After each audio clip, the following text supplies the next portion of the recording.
গতকালকে অর্থাৎ সোমবারে আমাদের গেমে নতুন একটি বক্স এড হয়েছে, যেটি হচ্ছে ম্যানচেস্টার বি। এবং আমরা হচ্ছে সেই বক্সটি দেখতে চাচ্ছি, যেখানে Manchester B club selection card. কিছুদিন আগেও কিন্তু এমন কয়েকটা, যেমন মাদ্রিদের কিছু হচ্ছে কার্ড আসছিল, তো এবার হচ্ছে ম্যানচেস্টার বির কার্ডগুলো আসছে। তবে এইবারের কার্ডগুলোর ডিজাইনগুলো কিন্তু খুবই সুন্দর হয়েছে। খুব ইউনিক একটা স্লিক অ্যান্ড একটা ফাইনেস্ট একটা ডিজাইন দিছে, যেটা আমার কাছে পার্সোনালি ভালো লাগছে। তো এটা হচ্ছে আমার একটা সেকেন্ড অ্যাকাউন্ট, যেটা আমি হচ্ছে ফার্নান্দো টোরেস এবং লিওনেল মেসির যে ব্লিটজ কার্ড, এটা খেলানোর জন্য বেসিক্যালি হচ্ছে আমি এই আইডিটা নিয়েছিলাম। তো আমি ভাবলাম যে আমার আসলে হল্যান্ডের কোনো কার্ড এটাতে নাই, তো এটা তো হচ্ছে আমি ড্র দিয়ে দিয়েছি, এবং একটা ডেস্ট্রো সিবি ছিল না আমার এটাতে। তো আকানজির যে স্ট্যাটাস দেখছি সেটা ভালো লাগছে, এবং রদ্রির তো অ্যাঙ্করম্যান একটা ডিএমএফ, এবং ওর স্পিডটা তুলনামূলক ৮০ করা যায়। আমি পার্সোনাল ট্রেনিং এ সেটা ৮০ করেছি। এবং হল্যান্ডের এই কার্ডটা সবচেয়ে ইম্পর্টেন্ট একটা বিষয় আমার কাছে লাগছে। হল্যান্ডের প্রত্যেকটা কার্ডেই কিন্তু অ্যাক্সেলারেশন কম থাকে। তো এটা তো হচ্ছে অ্যাক্সেলারেশনটা ভালো, 90 স্পিড 90 অ্যাক্সেলারেশন।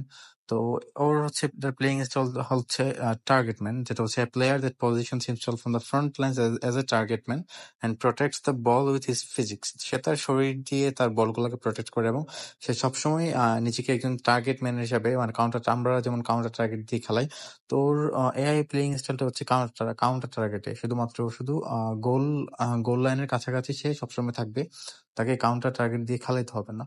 তো মোটামুটি অনেকগুলো স্কিল দেওয়া আছে: hiding, rising shot, heel trick, first time shot, long range shooting. মোটামুটি হল্যান্ডের কার্ডগুলো সবগুলোতেই মোটামুটি সবগুলো স্কিল দেওয়া থাকে, এবং ওয়েক ফুট অ্যাকুরেসিটা হাই। এবং সাবিনহোর এই কার্ডটা কিন্তু মোটামুটি ভালো একটা কার্ড, যেটা রেটিং ১০০, মোটামুটি খেলানো যাবে। তো ওর আবার এআই প্লেইং স্টাইল গুলো অনেক আছে। তো এটা আমি পাইছি, আমি জাস্ট এলবিটাকে বাদে সবগুলা প্লেয়ারকে পাইছি। তো ওর ইনবিল্ড ডাবল টাচতে আছে। তো তো আমি হচ্ছে এবার আকানজির যে কার্ডটা ছিল, আমার আসলে এই অ্যাকাউন্টে কোনো ডেসপারেট সিবি ছিল না, টনি অ্যাডামসকে আমি এটাতে পাই নাই। তো যার জন্য হচ্ছে ওরে আমি নিছি। এর আগে আমি হচ্ছে ক্রিশ্চিয়ান রোমেরোকে খেলাইতাম। তো এটা হচ্ছে ফর্ম স্ট্যান্ডার্ড হওয়ার কারণে বিভিন্ন সময় ডিভিশনে ফর্মে থাকতো না। তো আকানজির যেহেতু ফর্ম ছিল হচ্ছে আনওয়েভারিং, তো এই জন্য হচ্ছে আমাকে আসলে ইন্টারেস্টেড হয় আমি এই বক্সটাতে ড্র দেওয়ার জন্য। তো আমি হচ্ছে ৮০০ কয়েনের মতো জমাইছিলাম। তো ৭০০ কয়েন দিয়ে হচ্ছে আমি ৭টা প্লেয়ারকে পাই, এবং লাস্ট ড্রতে হল্যান্ডকে পাই। তো হল্যান্ড এবং রদ্রি এবং আকানজি, এই ৩টা কার্ড হচ্ছে আমি খেলাইতে পারতেছি আমার অ্যাকাউন্টে। তো এই হচ্ছে হল্যান্ডের কার্ডের স্ট্যাটস। উইলিয়াম ৪টা ম্যাচ খেলেছি, একটা গোল করতে পারছে, আর আরো ১-২টা গোল হয়তো, কিন্তু আমি আসলে মিস করে ফেলছি, এবং অ্যাসিস্ট করে ফেলছি ২টা, কোনো through pass, one touch pass skill ছাড়া। তো এটা তো হচ্ছে অ্যাটাকিং রানার্স 97 আছে, অন্য কার্ডের তুলনায় বল কন্ট্রোল এগুলো একটু ভালো দিছে। কিন্তু সবচেয়ে অবাক করার বিষয় হচ্ছে এটাতে ফিনিশিং খুবই কম। হল্যান্ডের অন্যান্য কার্ডগুলোতে 95, 96, যেমন আমার অ্যাকাউন্টে একটা শর্ট টাইম কার্ড আছে, আমার মেইন অ্যাকাউন্টে 103-এ যায়, যেটা ওটা হচ্ছে প্রায় 99 পর্যন্ত ফিনিশিং করা যায়। স্পিড 90, অ্যাক্সেলারেশন 90, কিকিং পাওয়ার আছে 91, জাম্পিংটা একটু কমানো, বাট ফিজিক্যাল কন্ট্যাক্টটা খুবই ইন্টারেস্টিং হল্যান্ডের প্রত্যেকটা কার্ডে। 90 স্ট্যামিনাটাও মোটামুটি 88, মানে হচ্ছে ফুল ম্যাচ না খেলতে পারলেও ৮০ মিনিট ৭০ মিনিট খেলাতে পারবেন। তো chip shot control, acrobatic finishing, heel trick, first time shot, penalty specialist, aerial superiority, fighting spirit.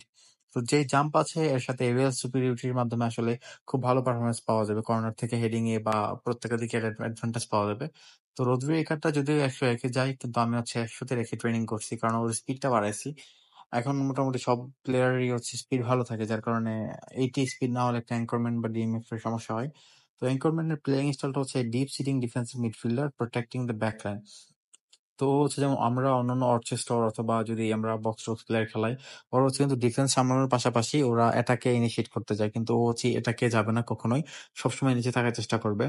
তো অ্যাটাকিং অ্যাওয়ারনেস যথেষ্ট ভালো, এবং খুবই কম, কিন্তু ডিফেন্সিভ অ্যাওয়ারনেস বা যা যা আছে মোটামুটি সবই ভালো। স্পিডটা ৮০ করেছে আমি, কিকিং পাওয়ার ভালো আছে, জাম্পিং 75, ফিজিক্যাল কন্ট্যাক্টটা অন্যান্য কার্ডের তুলনায় মনে হয়েছে কম, 83, যেটা দিয়ে মোটামুটি চালানো যাবে না যে তা না।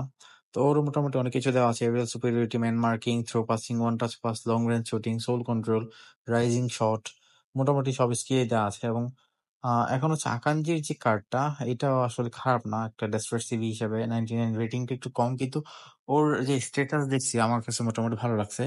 তো হেডিং আছে 84, তারপরে defensive awareness 94, tackling 94, aggression, defensive engagement 88, স্পিডও মোটামুটি 80 চলে, জাম্পিংটা 90, যেটা আসলে বড় একটা অ্যাডভান্টেজ দিবে কর্নার থেকে, যখন অন্য অপোনেন্ট যখন খেলবে কর্নারে তখন হচ্ছে মোটামুটি একটা ভালো অ্যাডভান্টেজ পাওয়া যেতে পারে।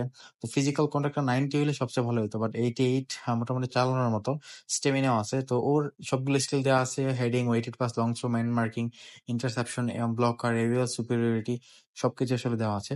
তো আসলে যারা চান, যাদের একটা অ্যাঙ্করম্যান নেই, ডিএমস রোদ্রির কোনো কার্ড নেই, রোদ্রি আগের কার্ড থাকলেও কিন্তু এটাতে আপনারা নিতে পারেন, কারণ ওর হচ্ছে স্পিডটা আপনি চাইলে 80 করতে পারবেন, কিন্তু ইন বিল্ড হচ্ছে 78 পাবেন, যেটা আসলে তেমন খুব খারাপ না, হাইলাইট কার্ড হিসেবে মোটামুটি চলে।